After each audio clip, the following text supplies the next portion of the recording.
नमस्कार दोस्तों, कैसे हो आप लोग। सबसे पहले स्टैंडर्ड डिस्क्लेमर,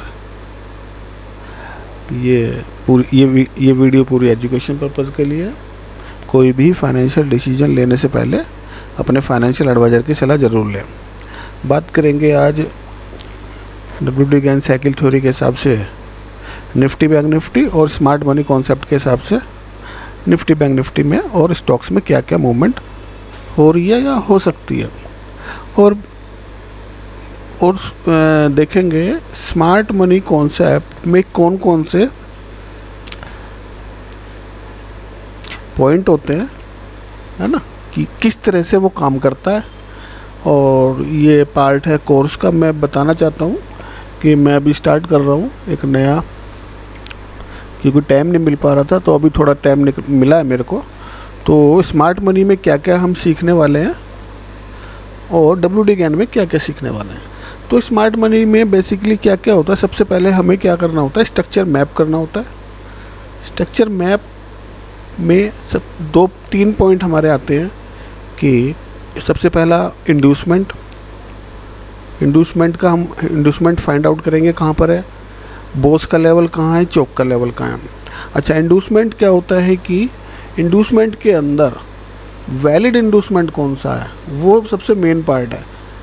क्यों, अगर आपने वैलिड नहीं लगाया, वैलिड इंड्यूसमेंट नहीं लगाया, वैलिड बोस नहीं लगाया या वैलिड चौक नहीं लगाया, तो फिर आपका स्टॉप लॉस लगने के चांसेस ज़्यादा रहते हैं। अगर आपका स्ट्रक्चर बिल्कुल एक्यूरेट सही मैप है ना, तो वैलिड है इंड्यूसमेंट।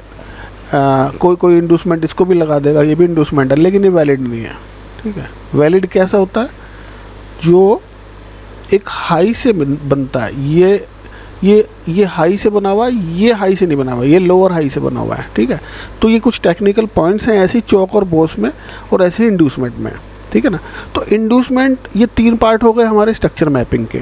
स्ट्रक्चर मैपिंग के बाद क्या होता है कि अगर चौक या बोस होता है, आफ्टर चौक या बोस हमें जो भी हमारी एंट्री बनती है या जो भी एंट्री मॉड्यूल से हम ट्रेड लेंगे, वो इंड्यूसमेंट जब तक नहीं होता तब तक हम उसमें कुछ नहीं करेंगे। जैसे इंड्यूसमेंट हो जाएगा फिर हम उसमें बाय और सेल कर सकते हैं। वो हमारे एंट्री मॉड्यूल के हिसाब से होगा।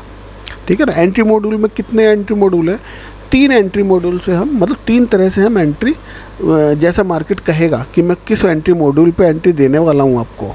ठीक है ना, सिंगल कैंडल से भी मिलता है, चौक बॉस से और फ्लिप एंट्री से।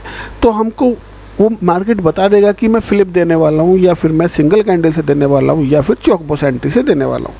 तो ये 3 एंट्री मॉड्यूल से अगर हम जब भी ट्रेड करते हैं, हमें मार्केट, क्योंकि ये स्मार्ट मनी कॉन्सेप्ट है, स्मार्ट मनी कैसे चलता है हम वैसे ही चलेंगे उनके साथ। ठीक है ना, कहाँ पे वो ट्रैप करता है, कहाँ पे स्मार्ट मनी ट्रैप होता है, SMT कहाँ पे होता है, वो सारी चीज़ें इसमें सीखने वाले हैं। ठीक है, टारगेट क्या होने चाहिए इसके साथ। ठीक है, ये सारी चीज़ें और भी बहुत सारी चीज़ें, ये सारी चीज़ें हम स्मार्ट मनी कॉन्सेप्ट में सीखने वाले हैं। ठीक है, और दूसरा पार्ट हमारा आता है WD गैन का। WD गैन साइकिल थ्योरी के हिसाब से हमें क्या सीखना चाहिए, जो मैं डेली चार्ट पर लगाता हूँ। तो सबसे पहले हम इसमें क्या सीखने वाले हैं, हमारा इम्पोर्टेंट टाइम जोन कब स्टार्ट होगा, ये हमें फाइंड आउट करना है। हमारे इम्पोर्टेंट टाइम जोन के लेवल्स क्या होंगे, ये हमें फाइंड आउट करना है। अच्छा, इम्पोर्टेंट टाइम जोन को हम प्रेशर डेट्स भी बोलते हैं, गैन डेट्स भी बोलते हैं। ठीक है, गैन डेट्स के अंदर कौन कौन सी डेट्स होती हैं, एक तो प्रेशर डेट्स हो गई, एक एनिवर्सरी डेट हो गई। ठीक है, इन डेट्स पे बहुत अच्छा मूवमेंट देखने को मिलता है, टाइम जोन पे, प्रेशर डेट पे और एनिवर्सरी डेट पे। तो ये डेट्स कहाँ से आती हैं, ये वैल्यू कहाँ से आती है, कैसे इसको कैलकुलेट करेंगे, ये सारी चीज़ गैन के अंदर आएगी। और गैन के रिट्रेसमेंट लेवल, जो कि ये हम लगाते हैं, ये वाले लेवल्स, ठीक है ना, ऐसी बैंक निफ्टी में जैसे लगाते हैं ये, क्योंकि रिट्रेसमेंट पे ही जाके क्यों बैंक निफ्टी रिट्रेस करता है। ठीक है, जो गैन के रिट्रेसमेंट लेवल है वहीं पे क्यों रिट्रेस करता है, ये सारा कैलकुलेटेड होता है। ठीक है ना, ये देखो,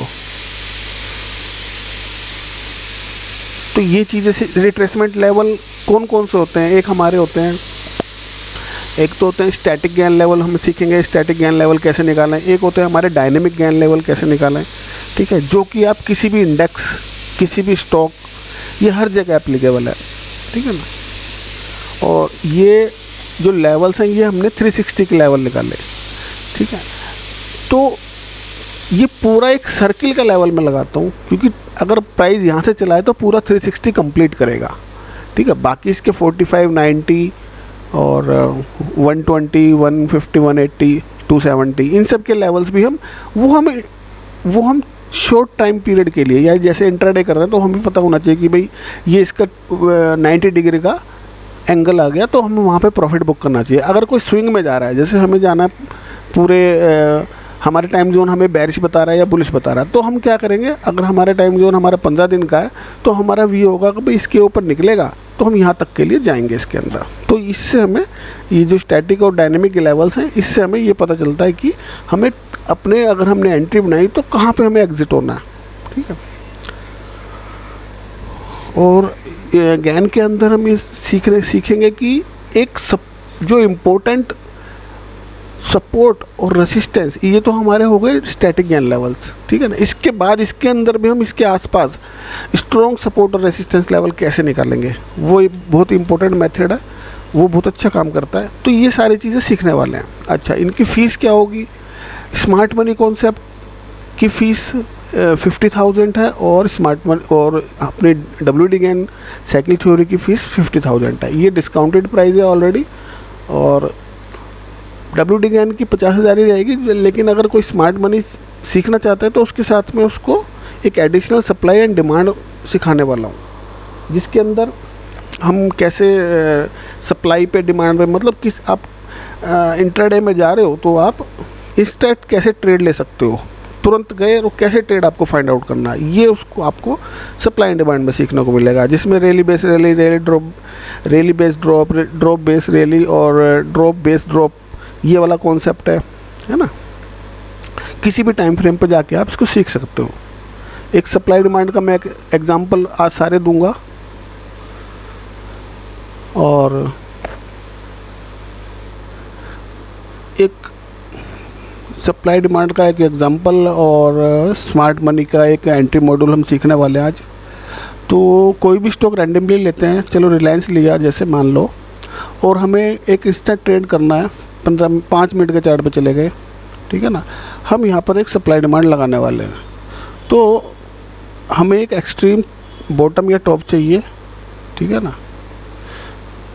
तो हमारा स्ट्रक्चर यहीं से स्टार्ट हुआ, देखो स्मार्ट मनी के हिसाब से हम लगा रहे हैं, और इसमें सप्लाई डिमांड ढूंढने की कोशिश करेंगे, ठीक है ना। हमें सप्लाई और डिमांड अपने मार्क करके रखने हैं। ये हमारा एक 5 मिनट का रिलायंस का चार्ट है, और ये हमें एक बॉटम मिला। यहाँ पे हमने ड्रॉप बेस ड्रॉप, ये ड्रॉप है, ये 3 बेस कैंडल है, 4 बेस कैंडल है, और ये रैली है, ठीक है ना। तो हमें एक ये अपना डिमांड एरिया फाइंड आउट कर लिया। इसके बाद प्राइस ऊपर गया, प्राइस ऊपर जाने के बाद यहाँ कंसोलिडेट हुआ, कंसोलिडेट होने के बाद अब हमें यहाँ ढूंढना है कोई सप्लाई एरिया, ठीक है ना। सप्लाई एरिया ढूंढने के लिए क्या देखते हैं, यहाँ पर ये रैली कैंडल है, लेकिन ये बड़ी, इसमें कोई बेस कैंडल हमें केवल एक नज़र आ रही है, लेकिन ये कोई अच्छा एरिया नहीं बना, ये भी नहीं बना, ये एक अच्छा एरिया बन रहा है। रैली, ये बेस कैंडल और ये ड्रॉप कैंडल, इसको कैसे मार्क करना है, कहाँ से सप्लाई कहाँ तक डिमांड लेनी है, ये सारी चीज़ हम उसमें सीखने वाले हैं। ये मैं आपको वैसे ही छोटा सा एक एग्जांपल, अब हमने ये 2 एरिया मार्क कर लिए। अब हमारे पास क्या आ गया, एक हमारे पास सप्लाई एरिया आ गया और एक हमारे पास डिमांड एरिया आ गया। इसके ऊपर भी और कोई सप्लाई एरिया नहीं है, इसके नीचे और देख लेते हैं, कोई डिमांड एरिया तो नहीं है। इसके नीचे एक demand area drop base rally, ठीक है ना। तो एक एरिया हमने ये भी मार्क कर लिया, जितने नीचे हैं सबके मार्क कर लो आप, ठीक है ना। ये वाला, ये भी एरिया, चलो ये काफ़ी हो गया। एक अच्छा एरिया देखो, ये मिल गया हमको, यहाँ से यहाँ, ये सारे हमारे डिमांड एरिया है। ये हमारे पास मार्क होने चाहिए अगर हम ट्रेड करते हैं किसी भी ऐसे स्टॉक में जो हमारा पसंदीदा स्टॉक है, तो आपको इस सप्लाई डिमांड और सप्लाई के एरिया मार्क होने चाहिए। अब हम मान के चलो यहीं से चल रहे हैं और प्राइस को देखते हैं। प्राइस अभी हमने यहाँ पे इस कैंडल पे ये मार्क किया था, ठीक है ना, और ये इस कैंडल पे मार्क किया। तो अब यहाँ से आगे चलते हैं, क्या कभी हमारे डिमांड पे टकराया या हमारी सप्लाई पे टकराया क्या प्राइस? हमारी सप्लाई प्राइस टकराया, और क्योंकि ये एरिया ऐसा है कि यहाँ पर हमें लिमिट ऑर्डर ही लगाना पड़ेगा।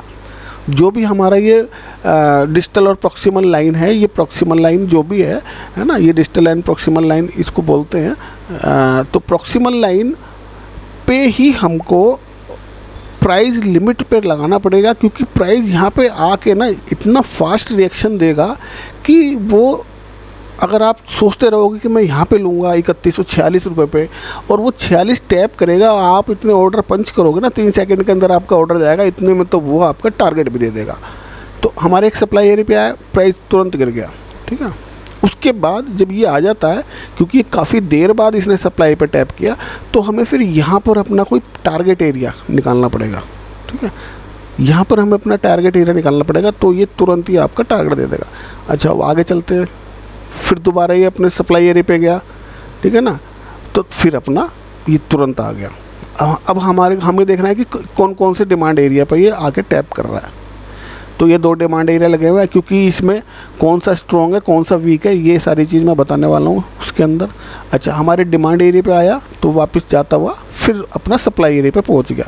अब सप्लाई एरिया पे गया और फिर क्योंकि ये 2-3 बार टैप हो चुकी है सप्लाई, तो ये वीक हो जाती है, ये टेस्टेड हो जाती है। अब ये पियर्स्ड हो गई है, मतलब अब ये सप्लाई एरिया हमारे किसी काम का नहीं रहा, ठीक है। अब हमारे को यहाँ पर कोई डिमांड एरिया ढूंढना पड़ेगा।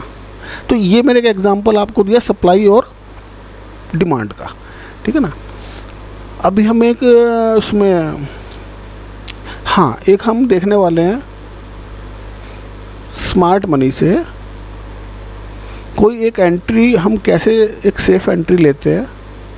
तो वो जब अभी मैं आपको पहले WD गेन साइकिल की थ्योरी के हिसाब से जो हमारा रूटीन वाला वीडियो बनता है वो मैं आपको बताता हूँ, वो बीच में आएगा कोई एग्जांपल, मैं आपको एंट्री मॉड्यूल बता दूंगा उसका।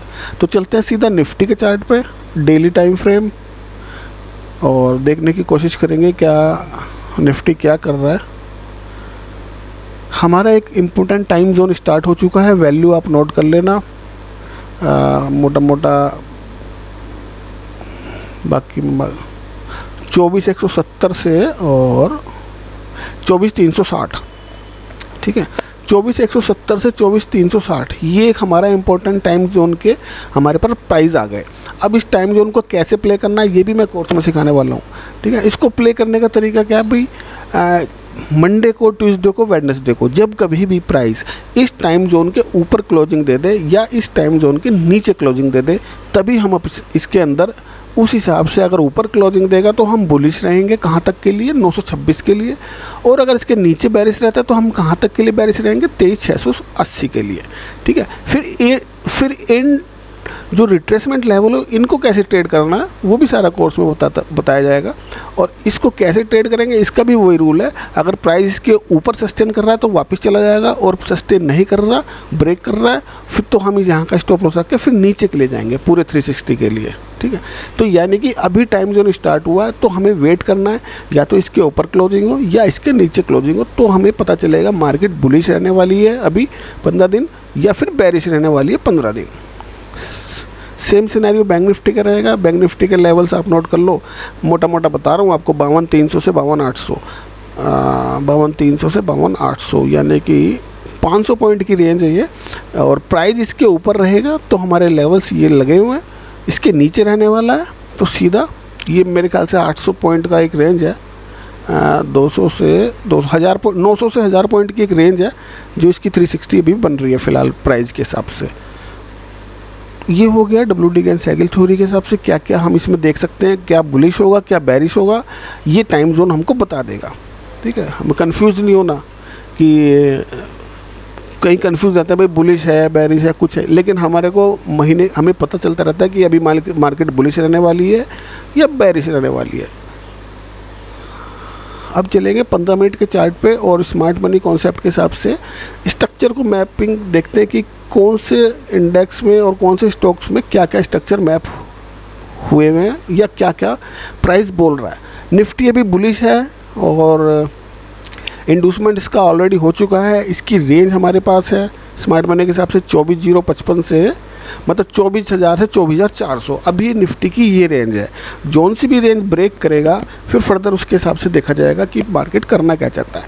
हालांकि इसने इंडूसमेंट लिया लेकिन नीचे की लिक्विडिटी नहीं ली यहाँ पे, है ना, ये वाली लिक्विडिटी इसकी पेंडिंग है। अगर ये यहाँ से जाता 148 के आसपास से, है ना, तो ये लिक्विड ग्रैब करके ये ऊपर स्ट्रक्चर ब्रेक कर सकता था कलीकल में, लेकिन इसने क्या किया, बीच में से ही ये गया। यहाँ पर एक हमारा डिमांड एरिया आ रहा है, ये देखो, ये डिमांड एरिया आया, ये वाला।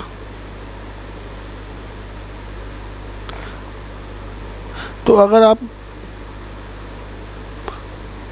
ये देखो, ठीक है, जिसको पता होगा वो समझ जाएगा, जिसको नहीं पता होगा वो समझ नहीं पाएगा। ये हमारा एक डिमांड एरिया है और प्राइस ने इसको टैप किया, उसके बाद वापस टैप ही नहीं कर पाया। और उससे पहले हमारा जो स्मार्ट मनी का पूरा ये एरिया था, ये लिक्विडिटी वाला एरिया, ठीक है। हमारे पास दो एरिया आ गए और अभी इसके नीचे भी मिल सकता है। छोटे टाइम फ्रेम पे जाएंगे तो कुछ देख लेते हैं एक बारी, कुछ है क्या। हाँ है, तो चलो ये भी लगा देते हैं हम, ये वाला एरिया। अब इसको सबको इधर कर देते हैं। अब चलते हैं 15 मिनट पे। अगर ये एरिया हमारे पास मार्क हो तो प्राइस अगर ड्रास्टिकली गिर रहा है, ठीक है ना, अगर प्राइस अगर नीचे आ रहा तो हमें पता होगा कि बाई चांस यहाँ से प्राइस खुला तो यहाँ पर सस्टेन कर रहा, तो समझ लो ये डिमांड एरिया इसको अब नीचे नहीं जाने देगा। और जैसे इस प्राइस इस डिमांड एरिया से निकला तो आप ऊपर के सप्लाई एरिया पे, ऊपर का सप्लाई एरिया कैसे मिलेगा, देखो यहाँ पे सप्लाई डिमांड आ गया सारा। ये वाला हमारा कैसे निकाला हमने, ये ड्रॉप है, ये दो बेस कैंडल है और ये ड्रॉप है, तो ये हमारी सप्लाई आ गई। ये आप, क्योंकि मैं आपको ये नॉर्मली बता रहा हूँ, आप इस हिसाब से ट्रेड मत करना, इसके अंदर बहुत सारे टेक्निकल टर्म्स हैं, है ना।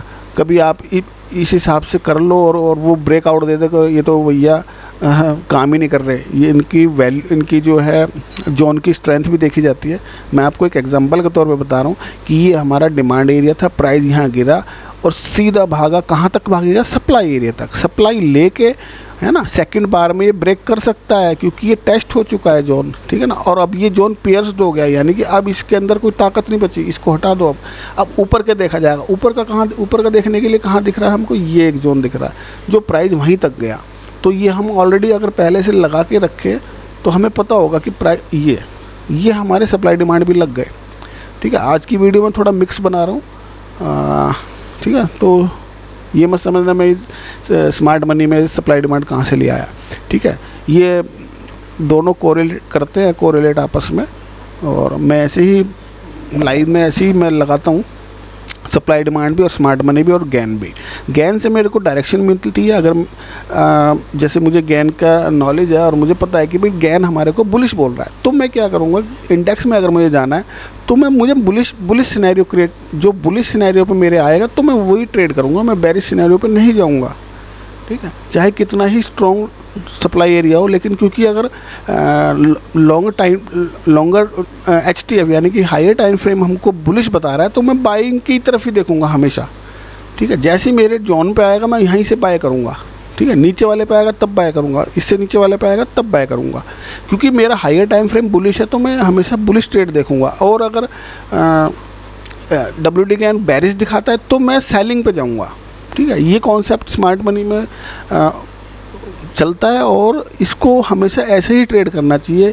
यानी कि अगर आप 15 मिनट पे जा रहे हो, मान के चलो कोई इंट्राडे प्लेयर है, ठीक है ना, मतलब इंट्राडे करने वाला है और वो 15 मिनट का चार्ट खोल के बैठा है और वो ट्रेड ढूंढ रहा है, तो लेकिन उसको ये तो पता होना चाहिए कि हायर टाइम फ्रेम यानी कि इसका कम से कम डेली का ट्रेंड अगर क्या बोल रहा है, डेली का ट्रेंड अगर बुलिश बोल रहा है तो वो 15 मिनट पर बुलिश ट्रेड ढूंढे, ठीक है। कोई स्टॉक्स में बेरिश होगा, है ना, डेली टाइम फ्रेम पे अगर कोई स्टॉक बेरिश है तो उसको 15 मिनट पे बेरिश ट्रेड ही ढूंढने हैं। ये नहीं कि आप हायर टाइम फ्रेम आपका बेरिश है और आप बुलिश ट्रेड ढूंढ रहे हो लोअर टाइम फ्रेम पे, तो आप गलत हो जाओगे।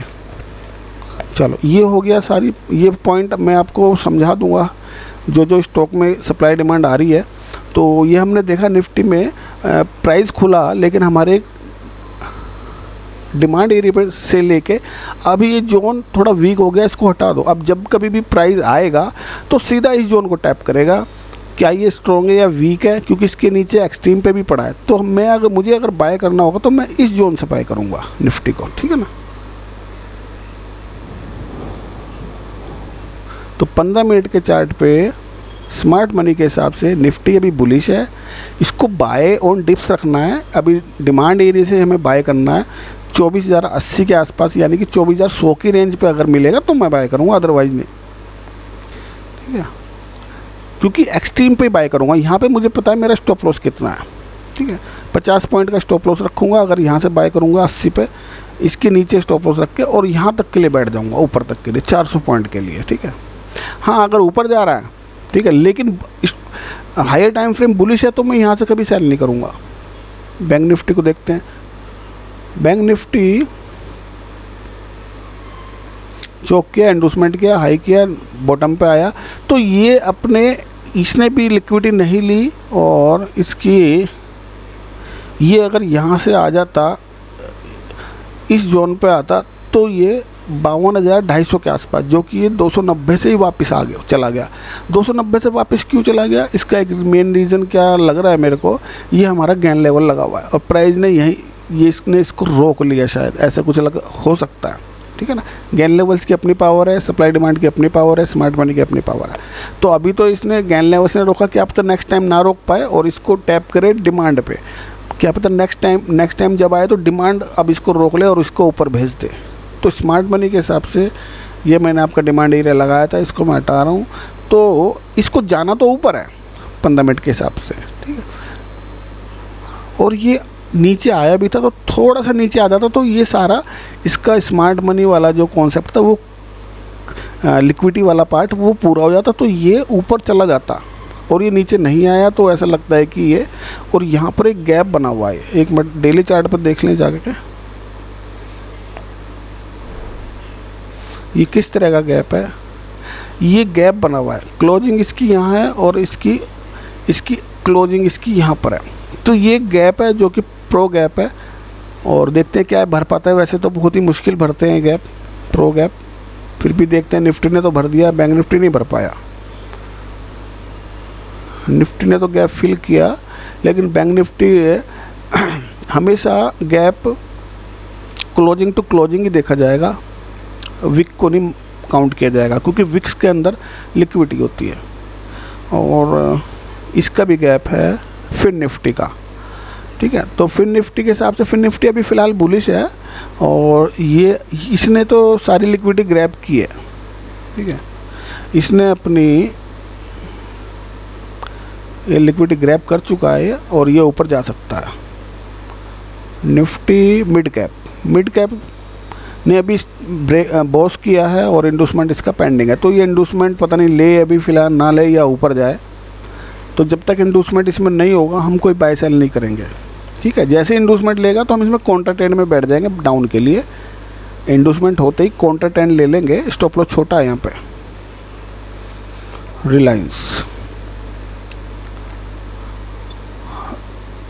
रिलायंस बुलिश है, इसने बॉस किया कल और इसका इंडोसमेंट लेवल है आपका 3133। तो जब तक इंडोसमेंट नहीं हो रहा तब तक ये फ्री है, ऊपर भी जा सकता है, कितना भी ऊपर जा सकता है। इंडोसमेंट जैसे इंडोसमेंट ले लेगा फिर ये पैक हो जाएगा और फिर नीचे की लिक्विडिटी लेने आएगा।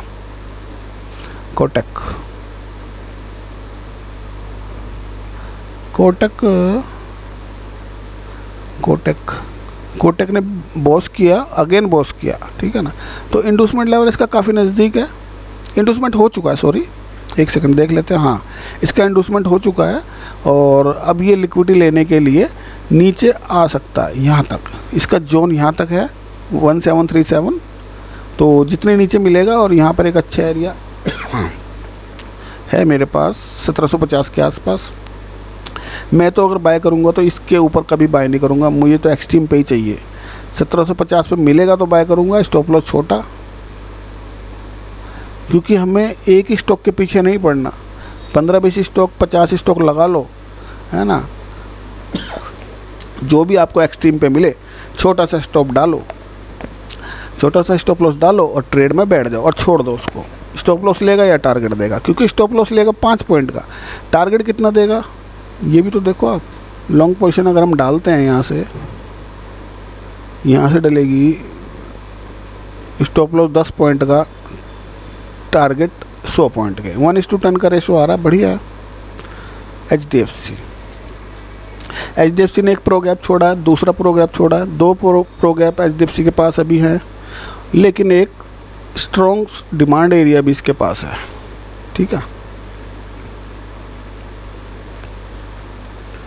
एक स्ट्रॉन्ग डिमांड एरिया भी है और 1600 के आसपास।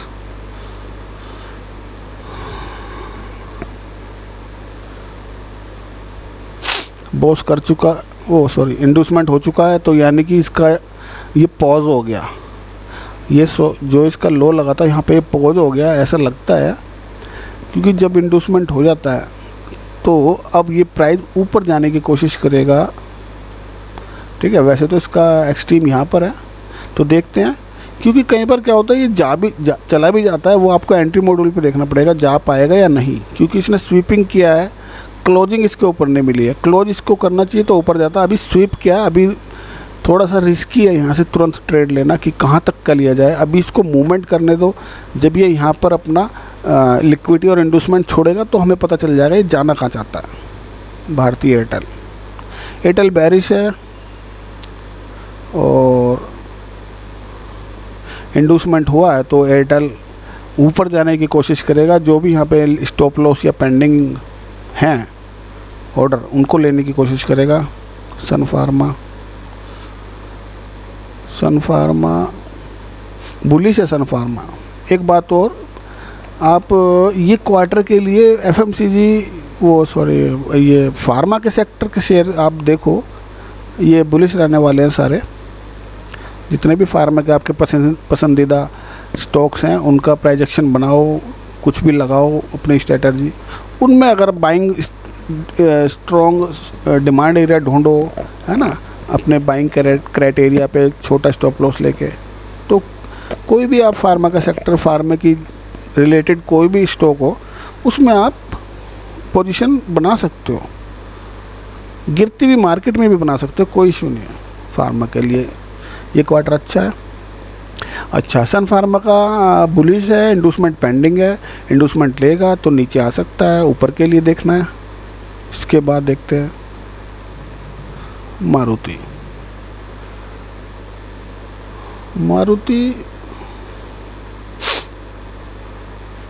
मारुति बेरिश है और ये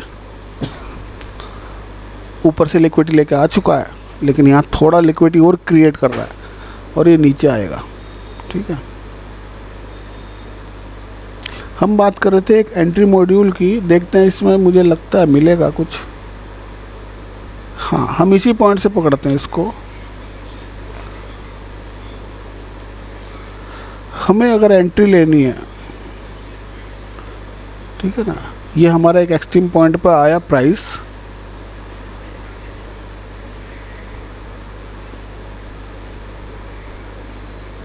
तो हम चले जाएंगे छोटे टाइम फ्रेम पे।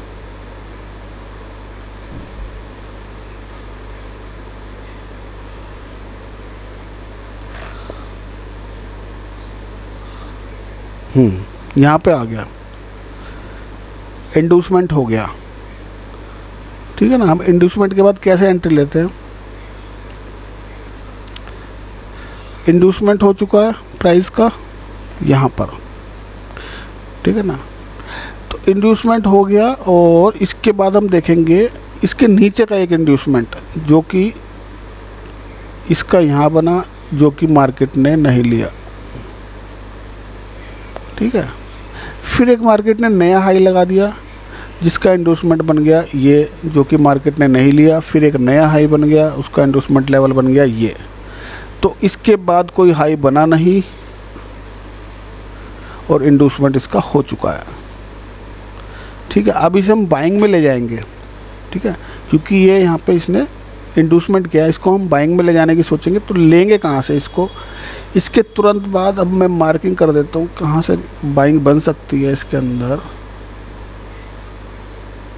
ये हमारे पास दो जोन है, अगर इसके अंदर आएगा तो बाइंग करेंगे और उसके पहले भी हमें बाइंग मिल सकती है, क्योंकि हमारे पास, एक सेकंड, इसको बड़ा करना पड़ेगा थोड़ा सा। ये अभी तक एक्सट्रीम हाई है, या तो इस हाई के ऊपर निकले या हमारे बाइंग जोन पे आए। अच्छा, ये हाई के ऊपर निकल गया प्राइस, तो अब हमें क्या चाहिए, हमें चाहिए इंड्यूसमेंट, जो कि इसने इस हाई का यहाँ पे बन रहा है ये प्राइस, चलो इसे पकड़ा, और इस हाई का ये इंड्यूसमेंट इसका हो चुका है। ठीक है, इंड्यूसमेंट हो गया। अब हम बाइंग कहाँ से मिलेगा, बाइंग जोन हमारा ये आ गया और यही है। तो अगर प्राइस इस पे टैप करेगा तो हम बाइंग लेंगे। प्राइस ने टैप नहीं किया और ऊपर चला गया प्राइस, कोई बात नहीं, ये आ गया। यहाँ पे प्राइस टैप किया और ऊपर गया। इसके बाद क्या नीचे वाले पे आ रहा है, हाँ सबसे नीचे वाले पे आ रहा है, लेकिन बिहेव देखते प्राइस का अभी नीचे ही जाने वाला है शायद ये, हाँ क्योंकि जोन को इसने पियर्स्ट कर दिया। तो जब जोन पियर्स्ट हो जाता है तो प्राइस, एक्चुअली में 3 मिनट की कैंडल है तो इस पे अच्छा बैठा नहीं वो सेटअप। 1 मिनट और देखते हैं, ज़रूरी नहीं हर बार बैठ जाए। हाँ एंट्री मिलती तो बढ़िया एंट्री मिलती।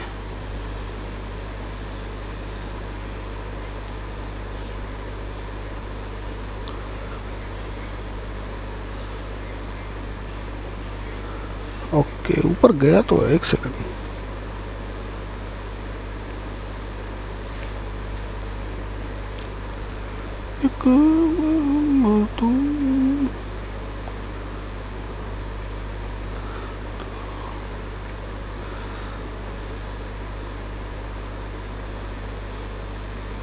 हाँ ये मिल गई एंट्री। मैं सोचूं एंट्री मिली क्यों नहीं, एंट्री ये देखो हो चुकी है।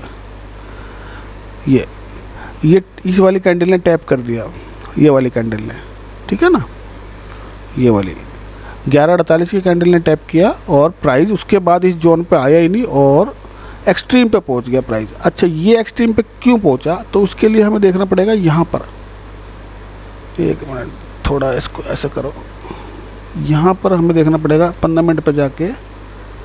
मैं बताता हूँ कहाँ पे देखना पड़ेगा, कहाँ तक प्राइस जाएगा। ये हमारा एक्सट्रीम है, ये मिटिगेट हो, ये मिटिगेट हो, ये मिटिगेट हो। यहाँ पर हमें देखना पड़ेगा कि इस एरिया में, इस एरिया में और इस एरिया में, इन 2 एरिया में, सॉरी ये एरिया तो लिया है ना, इसको यहाँ करो, ये एरिया, इस एरिया के लिए एक्सट्रीम ये है हमारा। तो यहाँ पे सप्लाई एरिया ढूंढ लेते हैं और क्या है।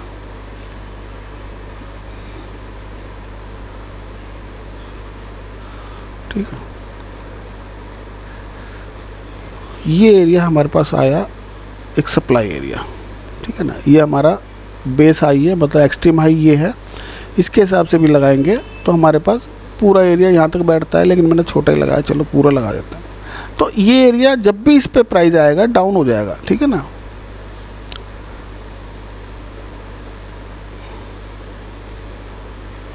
ये वाला जो प्राइस यहाँ से चला था नीचे से, 1 मिनट, फिर ये तो प्राइस यहाँ से आ गया और फिर क्योंकि ये यहाँ से ड्रॉप हुआ है तो इसके नीचे भी हमें सप्लाई एरिया ढूंढने पड़ेंगे।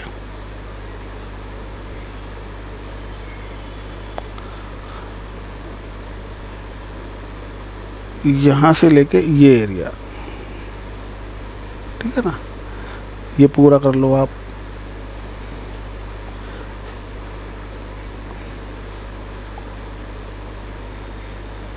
यहाँ तक बनेगा ये रैली है, ये नहीं सॉरी गलत हो गया, 1 सेकंड को।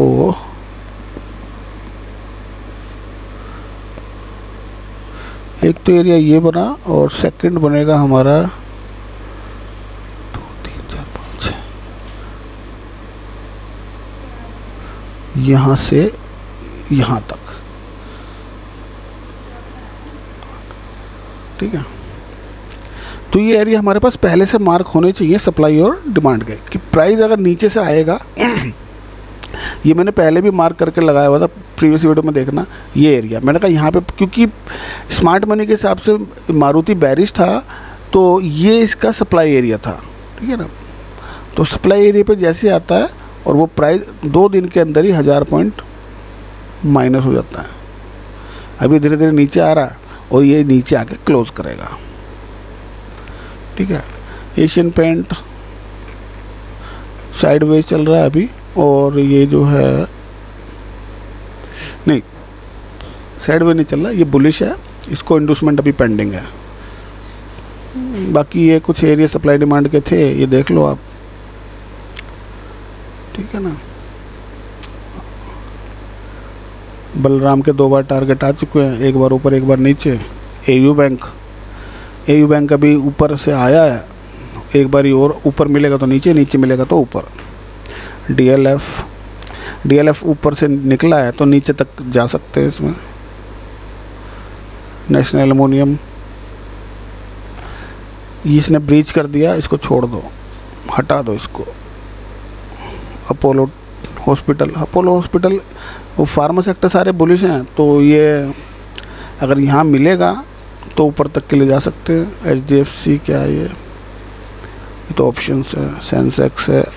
किसी ने आइडिया के बारे में पूछा था तो आइडिया में ये आइडिया है कि 16 के नीचे ठीक नहीं है और 19 के ऊपर अच्छा है, और यहाँ पर बाइंग की जा सकती है 16 के। अभी तो ये क्योंकि ये ऐसे स्टॉक्स हैं कि जो किसी न्यूज़ बेस ही चलते हैं, तो उनको हम स्टैटिक गेन लेवल से ले जाएंगे, ठीक है ना। तो स्टैटिक गेन लेवल्स मैंने आपको बता दिए कि 15 के नीचे बेकार हो जाएगा स्टॉक के। बेकार का मतलब पड़ा ही रहेगा फिर तो। लेकिन हाँ, अगर इसमें आपको ऊपर जाना है, ठीक है ना, तो अभी फ़िलहाल तो ये 20 नहीं, या फिर आप 25 के ऊपर इसको लेना, ठीक है ना। 25 के ऊपर मिलेगा तो अच्छा रहेगा, फिर ये स्पीड पकड़ लेगा। ये 15 मिनट का चार्ट है, डेली पे ले जाओ आइडिया को भी, ये देख लो आप आइडिया को। कब से ये इस रेंज में फंसा हुआ है, 2019 से, और अब जाके ये इसने एक हाई बनाया था हमारा 21 में, अब ये वहीं उसी के आसपास, उसी हाई के आसपास लग रहा है। तो अगर इस रेंज से बाहर निकलेगा 25 के आसपास, तो फिर ये धीरे धीरे जाएगा ऊपर, है ना, क्योंकि ये एक डेथ जोन से निकल चुका है। एक हमारा स्टॉक का डेथ जोन होता है, उससे निकल चुका है ये प्राइस, ठीक है। तो टाइम लगेगा लेकिन पहुंच जाएगा, है ना, धीरे धीरे। पता नहीं 10 साल लगाए, 5 साल लगाए, लेकिन पहुंच जाएगा। 1 मिनट देख ही लेते हैं इसको, यहाँ कब आया था, 10 साल लगेंगे इसको, 18। हाँ, टाइम लेगा स्टॉक, एकदम से दौड़ने वाला तो है नहीं, जाएगा। अगर स्पीड है इसकी, अच्छी वैल्यू आ रही है, अच्छा काम हो रहा है इस स्टॉक में या इस कंपनी में, तो धीरे धीरे जाएगा। ये है हमारा नीट लिमिटेड। वैसे तो कुछ खास है नहीं है, और एक रेंज में फंसा हुआ है, एक हाई लगा चुका है ऑलरेडी। तो अगर अच्छी मूवमेंट इसको मिलेगी तो इस हाई के पार ही मिलेगी, 160 के आसपास, ठीक है। बाकी शॉर्ट टर्म में अगर देख रहे हो तो ये हमारा सपोर्ट जोन है, यहाँ से बाइंग ले सकते हो 65 से 75, और ये रेसिस्टेंस जोन है, ठीक है ना। इसके ऊपर निकलेगा तो ये लेवल आप लगा लो एक, ये वाला, ठीक है ना, ये रेसिस्टेंस जोन है। तो अगर नीचे से बाइंग करके जा रहे हो तो यहाँ पे थोड़ा ध्यान रखना, और इसके ऊपर ब्रेकआउट करके कम से कम 1-2 दिन रुकेगा, 3-4 दिन रुकेगा उसके ऊपर, चाहे जाने दो इसको 180, 100-200 रुकेगा, तो फिर ये इसका आने वाले टाइम के लिए सपोर्ट बन जाएगा, ठीक है ना। यहाँ पे जल्दबाजी नहीं करनी कि ब्रेकआउट होते ही कूद गए, ले लिया, भाग गया, दौड़ गया, नहीं, कुछ नहीं होने वाला। कहीं नहीं 160 से 1600 हो रहा है एक साथ में। 2-4 दिन वेट करो, 1 हफ्ता वेट करो, 1 हफ्ते के बाद ये जब अच्छा इसका सपोर्ट बन जाएगा तब इसमें आप बैठना, तो फिर ये 160 से सीधा 320 भी चला जाएगा। FMCG सेक्टर ठीक है, लेकिन अभी ये सस्टेन कर नहीं पाया, ठीक है ना। अभी FMCG सेक्टर सस्टेन कर नहीं रहा, यानी कि परचेजिंग पावर कम हो रही है लोगों की, और यहाँ से स्वीप मिला है इसको थोड़ा सा, तो ये अभी तो ऊपर जाना मुश्किल लग रहा है मेरे को थोड़ा, है ना। अगर ऊपर जाना होता तो ये कैंडल ऐसे स्वीप नहीं होती, इसकी जाने की कोशिश कर रहा है। अब इस हाई के ऊपर जाएगा तो ऊपर जा सकता है, लेकिन मेरे हिसाब से तो ये अभी थोड़ा वीक ही लग रहा है, बाकी आगे देखते हैं क्या होगा। ये कौन सा लगा लिया FMCG इंडेक्स, और ये कौन सा है भाई, दो लग गए। चलो कोई बात नहीं। बाटा के लिए किसी ने पूछा, बाटा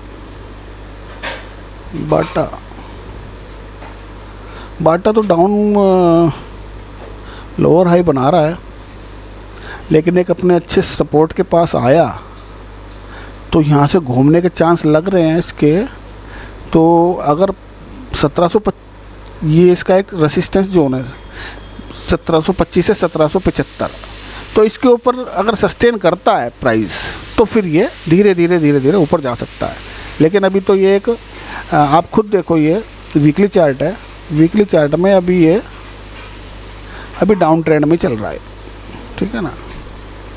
तो अब ये ऐसे ही प्राइस ऐसे ही रिएक्ट भी कर सकता है, ये ऐसे, लेकिन अभी ये इसका लो इंटैक्ट है। जब तक ये लो इंटैक्ट है तब तक इस प्राइस में कुछ नहीं होने वाला। इस स्टॉक में ये धीरे धीरे या तो फिर ब्रेक डाउन करेगा या ब्रेकआउट करेगा, ठीक है। तो अगर इसमें होल्डिंग पड़ी है तो आपको ध्यान रखना है, ये 1220 के नीचे अगर प्राइस जाना चाह रहा है तो फिर छोड़ देना इसको, फिर ये 950 चला जाएगा। और अगर इसमें लेने की सोच रहे हो तो मेरे हिसाब से ऐसे स्टॉक में अभी नहीं लेना चाहिए, क्योंकि ये अभी जब ये अपना ब्रेकआउट देके अपना कंफर्म करेगा, है ना, जब कंफर्म करेगा ये इस तरह से, तो जब ये हाई निकालेगा ये वाला, ठीक है ना, तो हमें यहाँ पे बाय करना है, ठीक है। अब इसको घूमने दो ऊपर, अभी घूमा नहीं है ना। घूमने के लिए ये यहाँ से भी घूम सकता है, इसको फिर ये लो नीचे नहीं करना, कर भी रहा है तो फिर एक एक्स्ट्रा उसको एफर्ट लगाना पड़ेगा।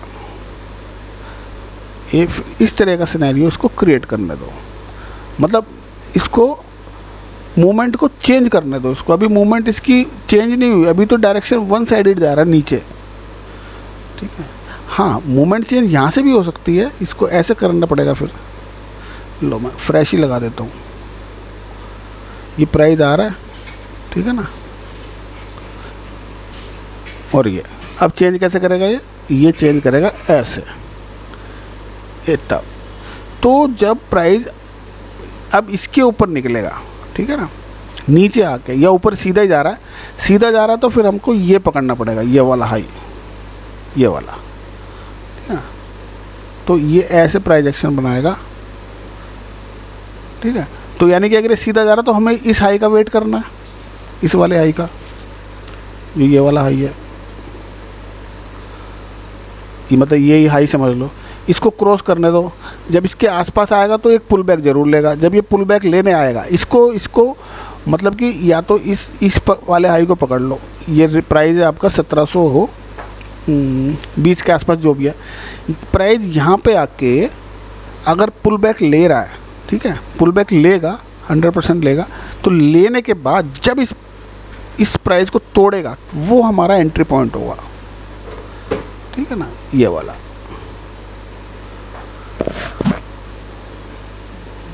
सारे स्टॉक्स हो गए। चलो होपफुली आपको समझ आया होगा दोस्तों।